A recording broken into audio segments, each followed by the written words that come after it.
105.7 The Brew, Saturday, UFC 145, Jones vs. Evans, live on pay-per-view from Phillips Arena in Atlanta, 9 o'clock Eastern Time. And Jones is going to be defending his crown for the third time against former title holder Rashad Evans. And also fighting that night is Efrain Escudero, who's going to be taking on Mac Danzig. And we're lucky enough to have Efrain right here on the phone with us. Good morning, Efrain. Good morning. How are you guys? Awesome. How are you? Pretty good. Just here in Atlanta, enjoying the nice little weather. Yeah, I bet.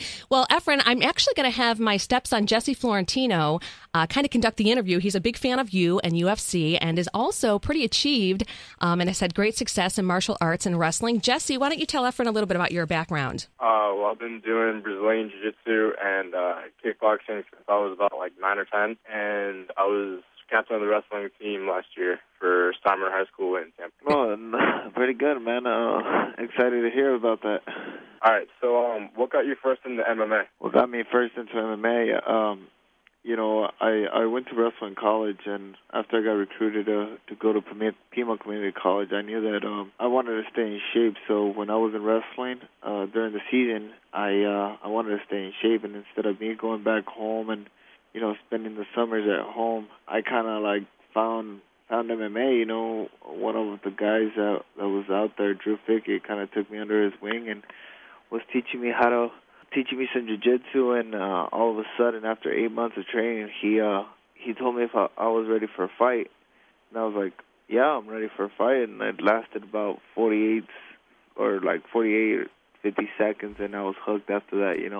I was hooked and so on. Instead of having a day job, I was able to train full time and just fight here and there and be able to pay for my rent. All right. At what point did you realize that you really made it big time in MMA?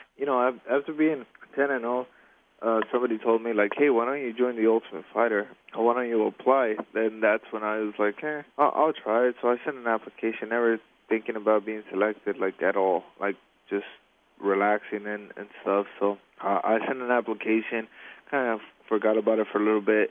Little did I know, I got a phone call from the show, and I did a couple interviews. They flew me out to Vegas, and then I still wasn't believing it or all that, because I didn't want to be oh man, I'm so close, and then be devastated when I didn't make it. So I kind of never told anybody. I was just oh, okay, I did an interview for the Ultimate Fighter. And then once I left to the show, then that's when it hit me oh God, this can actually be a profession.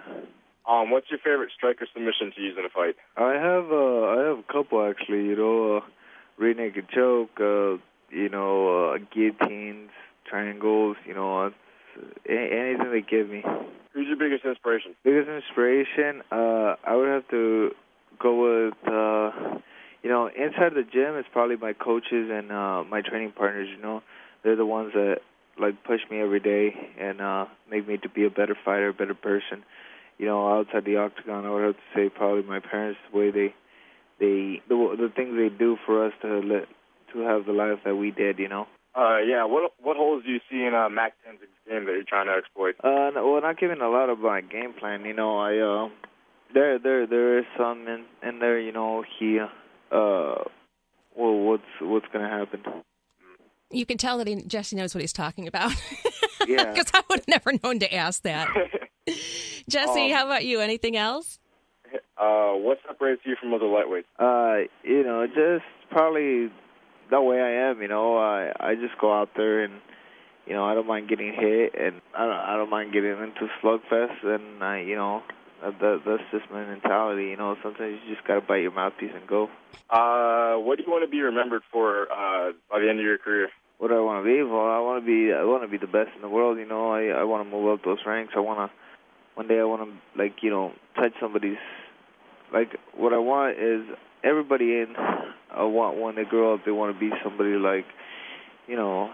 before, when the boxing ages, people wanted to be the next Luis Cesar Chavez, the next Roy Jones, et cetera, et cetera. But, now the people are trying to be the next Randy Couture's, the next Anderson Silva's, stuff like that. So, I just want to change people's lives in Mexico and all over the world, or my Latin American friends, that or fans that are out there. I just want to help them out. So if I can actually for them to wake up in the morning and their little kids and be like, man, I'm gonna go train because one day I want to be like Efrain Escudero. Then I'm glad, and if I can keep people away from drugs and crime and in a gym.